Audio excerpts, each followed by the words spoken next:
हम सब जानते हैं कि माँ बाप की दुआ जीवन को दिशा देती है, लेकिन जब वही दिल टूट जाए और उनकी आंखों से निकला आंसू श्राप बन जाए, तो वह सिर्फ एक भावनात्मक प्रतिक्रिया नहीं रह जाती, वह हमारे भाग्य की रेखाओं में उतर जाता है। माँ बाप के दिल से निकला हुआ श्राप कभी एक पल का क्रोध नहीं होता, वह अक्सर एक टूटी हुई उम्मीद, एक गहरी पीड़ा और वर्षों की उपेक्षा से निकला हुआ वह शब्द होता है जिसे अनसुना समझकर हम आगे बढ़ जाते हैं। लेकिन वो शब्द हमारे साथ चलते हैं, हमारे फैसलों, हमारे कर्मों और हमारे रिश्तों के बीच एक अदृश्य रुकावट बनकर। कोई बेटा अगर अपनी माँ को अकेले वृद्धाश्रम में छोड़ आता है, तो उसका अपना बेटा भी समय आने पर उसे अकेला छोड़ देता है। यह संयोग नहीं, बल्कि जीवन का वह दर्पण है जिसमें माँ बाप की टूटी भावनाएं छाया बनकर उभरती हैं। वह श्राप केवल एक जीवन में नहीं रहता, वह पीढ़ियों तक दौड़ता है और हर उस रिश्ते को कमजोर करता है जिसमें संवेदना की कमी हो। आपने कभी ऐसे लोगों को देखा होगा जो मेहनत तो बहुत करते हैं, लेकिन सफलता बस उनके दरवाजे तक आकर लौट जाती है। जो हर रिश्ते में भरपूर कोशिश करते हैं, लेकिन अंत में टूटन और दर्द ही पाते हैं। कभी गौर कीजिए, उनके जीवन में कहीं ना कहीं कोई ऐसा पल छुपा होता है जहां उन्होंने अपने माँ बाप की भावनाओं को आहत किया होता है, जानबूझकर या अनजाने में। जीवन में कभी कभी हमें लगेगा कि सब कुछ है, फिर भी भीतर कोई खालीपन है, कोई अजीब सी बेचैनी है जो हर रात नींद चुराती है, और तब समझ नहीं आता कि यह दर्द किसका है। अक्सर यह दर्द किसी रोग या शत्रु का नहीं, बल्कि उस श्राप का होता है जो माँ बाप के आहत हृदय से निकला था। समय के साथ हम उन शब्दों को भूल जाते हैं, लेकिन वह शब्द हमारे कर्मों से जुड़ जाते हैं, हमारे भाग्य में समा जाते हैं और हमारे हर अच्छे प्रयास को भीतर से खोखला कर देते हैं। यही वह श्राप होता है जो हमें बाहरी दुनिया में सफल दिखाता है, लेकिन भीतर से तोड़ देता है। गरुड़ पुराण में कहा गया है कि जो कथा अधूरी छोड़ दी जाए या जो सीख को बीच में त्याग दिया जाए, वह जीवन भर पीछा करती है।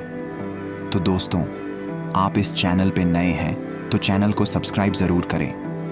शहर के बीचों बीच खड़ा एक पुराना और विशाल मकान लोगों के लिए ईर्ष्या का कारण था, लेकिन उसके भीतर छिपी वीरानी किसी को नहीं दिखती थी।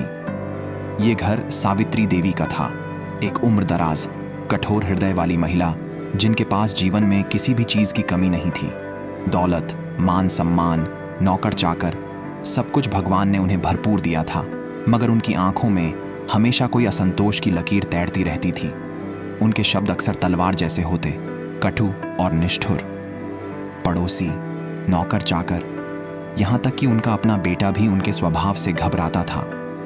उनका बेटा आदित्य अपने पिता की मृत्यु के बाद पूरे घर की जिम्मेदारी निभा रहा था, लेकिन वह मां से स्वभाव में बिल्कुल भिन्न था। जहां सावित्री देवी पैसे को अपनी शक्ति मानती थीं, वहीं आदित्य उसे सेवा का माध्यम समझता था। आदित्य बार बार समझाता, मां, अगर हमारी दौलत से किसी भूखे का पेट भर सकता है तो इससे बड़ा धर्म और क्या होगा। लेकिन सावित्री देवी उसे फटकारते हुए कहती, बेवकूफ, जो पैसा यूं लुटाएगा वो खुद एक दिन भूखा मरेगा। घर का माहौल लगातार तनाव से भरा रहता था। वहां एक बूढ़ा सेवक रामलाल भी था, जो पिछले 30 वर्षों से वफादारी से सेवा कर रहा था। अब उसका शरीर कमजोर हो गया था, मगर उसके मन में न सेवा की भावना घटी थी और न ही निष्ठा में कोई कमी आई थी। एक दिन जब वह धीरे धीरे झाड़ू लगा रहा था, तो सावित्री देवी की नजर उस पर पड़ी। रामलाल, यह क्या कर रहे हो? उन्होंने गुस्से में पूछा।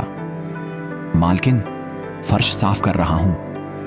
रामलाल ने झुके हुए स्वर में उत्तर दिया। क्या साफ कर रहे हो या गंदा कर रहे हो? अब उम्र हो गई है, घर बैठो, हमें फालतू बोझ नहीं चाहिए। यह सुनकर रामलाल चुपचाप चला गया, क्योंकि यह पहली बार नहीं था जब उसने ऐसा अपमान झेला था। उधर आदित्य मां के इस व्यवहार से अंदर ही अंदर घुलता जा रहा था, मगर उसने कभी अपमान का जवाब क्रोध से नहीं दिया। उसे मां की कठोरता से दुख तो होता था, मगर वह जानता था कि परिवर्तन में समय लगता है। एक दिन गर्मी अपने चरम पर थी। दोपहर की तपन इतनी भयंकर थी कि सड़कें वीरान हो चुकी थीं। उसी समय एक बूढ़ा भिखारी दरवाजे पर आया और हाथ जोड़कर पानी की गुहार लगाने लगा। सावित्री देवी का पारा एकदम चढ़ गया। भाग यहां से, ऊपर वाला तुझे ले जाए। उन्होंने गुस्से में झाड़ू उठाई और भिखारी की ओर बढ़ गईं। डर के मारे वह बेचारा कांपता हुआ वहां से भाग गया। यह दृश्य आदित्य ने खिड़की से देखा। उसका हृदय भारी हो गया। वह जानता था कि मां में दया की भावना जैसे कहीं खो चुकी थी। वह सोचने लगा कि क्या कभी वह दिन आएगा जब उसकी मां किसी भूखे को अपनत्व से देखेगी। रात को वह करवटें बदलता रहा। उसकी आंखें बंद थीं, मगर मन बेचैन था। बार बार एक ही सवाल उसके भीतर घूम रहा था कि मां का दिल इतना कठोर क्यों हो गया है। क्या कोई छिपा हुआ दर्द है या यह स्वभाव अब स्थायी हो गया है। परंतु जैसा कि समय का स्वभाव होता है, वह हर कठोर चट्टान को भी धैर्य से तोड़ देता है। आदित्य की बेचैनी और मां के कठोर स्वभाव के बीच समय चुपचाप अपनी चाल चल रहा था, और वही समय कुछ ऐसा लेकर आने वाला था जो सावित्री देवी की सोच, हृदय और आत्मा को हिलाकर रख देगा। एक शाम जब शहर की हवाओं में थोड़ी ठंडक आ चुकी थी और आसमान नारंगी बैंगनी रंगों में घुल चुका था, आदित्य अपने कार्यों से निवृत्त होकर घर लौट रहा था। वह थका हुआ था, मगर उसके मन में घर लौटने की शांति नहीं थी। वह सीधा अपने कमरे में गया और खिड़की खोलकर दूर आसमान को देखने लगा। खिड़की के पास बैठा आदित्य बार बार उसी सवाल में उलझा था, क्या उसकी मां कभी बदलेगी? क्या लालच और कठोरता से भरा हुआ हृदय बिना किसी चमत्कार के कोमल हो सकता है? उसी समय उसे याद आया कि हाल ही में शहर में एक ज्ञानी और तपस्वी साधु पधारे हैं, बाबा शंकरदास। कहा जाता था कि वह अत्यंत अनुभवी हैं और जो भी अपनी समस्या लेकर उनके पास जाता है वह समाधान पाकर लौटता है। आदित्य के हृदय में एक हल्की सी आशा की किरण जगी। क्या वह बाबा से अपनी मां के विषय में बात कर सकता है? क्या कोई ऐसा उपाय मिल सकता है जिससे मां का हृदय थोड़ा कोमल हो जाए? अगले ही दिन आदित्य ने संकल्प लिया कि वह बाबा शंकरदास से मिलेगा। सूरज की पहली किरण के साथ ही वह प्रभु का स्मरण करता हुआ घर से निकल पड़ा। उसे पता था कि बाबा नगर के बाहर एक पुराने पीपल के वृक्ष के नीचे ठहरे हुए हैं। वहां तक पहुंचने में लगभग 1 घंटा लगा। जब वह वहां पहुंचा तो देखा बाबा जी एक चटाई पर विराजमान हैं और उनके चारों ओर अनेक लोग श्रद्धा से खड़े हैं। कोई अपनी बीमारी की बात कर रहा था तो कोई जीवन की उलझनों की। बाबा शंकरदास बड़े धैर्य और प्रेम से सबकी बातें सुनते और उन्हें मार्ग दिखाते। जब अंततः आदित्य की बारी आई तो उसने विनम्र स्वर में कहा, बाबा, मैं अपनी मां की चिंता लेकर आया हूं। बाबा ने उसे ध्यान से देखा, हल्की मुस्कान दी और बोले, बेटा, बताओ अपनी मां के बारे में। आदित्य ने सब कुछ विस्तार से बता दिया कि उसकी मां बहुत कठोर हैं, लोभी हैं, किसी की मदद नहीं करती और जो कोई भूखा प्यासा दरवाजे पर आता है उसे डांट कर भगा देती हैं। बाबा कुछ देर मौन रहे, फिर बोले, बेटा, यह जीवन प्रभु की दी हुई सेवा और करुणा के लिए है, लेकिन कुछ लोग केवल धन के पीछे भागते हैं। जब जीवन की यात्रा समाप्त होती है तो साथ केवल हमारे कर्म जाते हैं। आदित्य ने चिंता से कहा, बाबा, मैंने मां को कितनी बार समझाया, लेकिन वह मेरी एक नहीं सुनती। बाबा ने गहरी सांस ली और कहा, बेटा, किसी के हृदय को बदलने के लिए केवल वचन पर्याप्त नहीं होते। उसे कोई ऐसी अनुभूति करनी पड़ती है जिससे वह अपनी भूल स्वयं समझे। आदित्य ने जिज्ञासु भाव से पूछा, बाबा, वह कैसे होगा? बाबा कुछ क्षण शांत रहे, फिर बोले, मैं एक साधारण भिखारी का रूप लेकर तुम्हारे घर जाऊंगा। देखूंगा तुम्हारी मां कैसा व्यवहार करती हैं। हो सकता है यही अनुभव उनके अंतर्मन में परिवर्तन ला दे। अगले दिन सुबह सुबह जब सूर्य की कोमल किरणें आंगन में बिखर रही थीं, एक वृद्ध साधु जिनके तन पर फटे पुराने वस्त्र थे और हाथ में एक लकड़ी की लाठी थी, सावित्री देवी के द्वार पर पहुंचे। उन्होंने धीरे धीरे दरवाजा खटखटाया और ऊंचे स्वर में कहा, कोई है जो एक भूखे साधु को कुछ अन्न दे सके। उस समय सावित्री देवी आंगन में बैठकर अपने गहनों को चमका रही थीं। साधु की आवाज कानों में पड़ते ही उनके मुख पर क्रोध छा गया। उन्होंने दरवाजे की ओर देखा और झल्लाते हुए बोली, कौन है जो इतनी सुबह सुबह भीख मांगने चला आया? साधु ने पुनः निवेदन किया, माता, कई दिन से भूखा हूं, प्रभु के नाम पर कुछ खाने को दे दीजिए।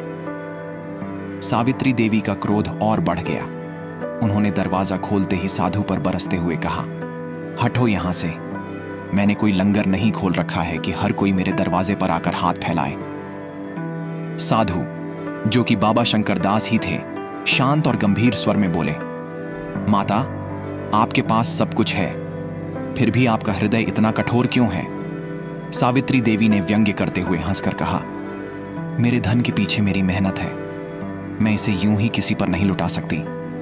साधु मुस्कुराए और बोले, अच्छा माता, यदि आप अन्न नहीं दे सकती तो कोई और वस्तु दे दीजिए। आपके आंगन में जो बादाम के छिलके पड़े हैं वही दे दीजिए। सावित्री देवी को यह बात कुछ अटपटी लगी। उन्होंने साधु को गौर से देखा, फिर उन छिलकों की ओर नजर डाली। उनकी दृष्टि कुछ पल के लिए स्थिर हो गई, मानो वह अपने ही आंगन में फैले छिलकों से कुछ अर्थ निकालने की कोशिश कर रही हों। सावित्री देवी कुछ क्षण तक मौन रहीं। साधु की विनम्रता और उनके शब्दों की सादगी उनके भीतर कहीं गहराई तक उतर गई थी। वह पहली बार समझने लगी थी कि उनके आंगन में पड़े हुए बादाम के छिलके भी किसी के लिए मूल्यवान हो सकते हैं और किसी की भूख को थोड़ी देर के लिए कम कर सकते हैं। उन्होंने बिना कुछ कहे जाकर रसोई से एक मोटी रोटी और कुछ चने लाकर साधु के सामने रख दिए। साधु ने धन्यवाद की दृष्टि से उन्हें देखा और हाथ जोड़कर बोले, माता, आज आपने केवल एक भूखे को अन्न नहीं दिया, बल्कि अपने भीतर छिपी करुणा को जगाया है। उस रात सावित्री देवी देर तक सो नहीं सकीं। उनके मन में साधु के शब्द गूंजते रहे, जब यह जीवन की यात्रा समाप्त होती है तो साथ केवल हमारे अच्छे कर्म ही जाते हैं। उन्होंने पहली बार अपनी कठोरता, अपने क्रोध और लालच पर विचार किया। उन्हें यह भी स्मरण हो आया कि कैसे उनके व्यवहार ने उनके बेटे आदित्य को भी दुखी किया था। अगली सुबह उन्होंने अपने आंगन में बैठकर कुछ रोटियां बनाई और पास ही की झुग्गियों में रहने वाले बच्चों को बांट दी। आदित्य यह देखकर स्तब्ध रह गया। उसकी आंखों में आंसू थे, पर इस बार ये आंसू दुख के नहीं, सुख और आश्चर्य के थे। कुछ दिन बाद आदित्य फिर से बाबा शंकर दास से मिलने गया। उसने उनके चरणों में सिर झुकाते हुए कहा, बाबा, आपने तो चमत्कार कर दिया। मां अब पहले जैसी नहीं रही। वह मुस्कुराती हैं, गरीबों को भोजन देती हैं और मेरे साथ प्रेम से बात करती हैं। बाबा ने हल्की मुस्कान के साथ कहा, बेटा, चमत्कार बाहर नहीं होते, वे तो भीतर घटते हैं। हर मनुष्य के हृदय में करुणा का बीज छिपा होता है, बस उसे सही समय और सही अनुभव चाहिए होता है अंकुरित होने के लिए। उस दिन आदित्य ने समझा कि किसी का मन बदलना संभव है, लेकिन शब्दों से नहीं, अनुभवों से। और जब परिवर्तन भीतर से आता है तो वह स्थायी होता है। सावित्री देवी अब पहले जैसी नहीं रही। उन्होंने अपने धन को बांटने का एक माध्यम बना लिया, न केवल भौतिक वस्तुएं, बल्कि स्नेह, आदर और प्रेम भी। और इस तरह एक साधारण घटना ने एक कठोर हृदय को कोमल बना दिया और एक बेटे के जीवन को आशा से भर दिया। तो दोस्तों, आपको ये कहानी कैसी लगी वह कमेंट में जरूर बताएं। तो मिलते हैं अगली स्टोरी पे। Thank you.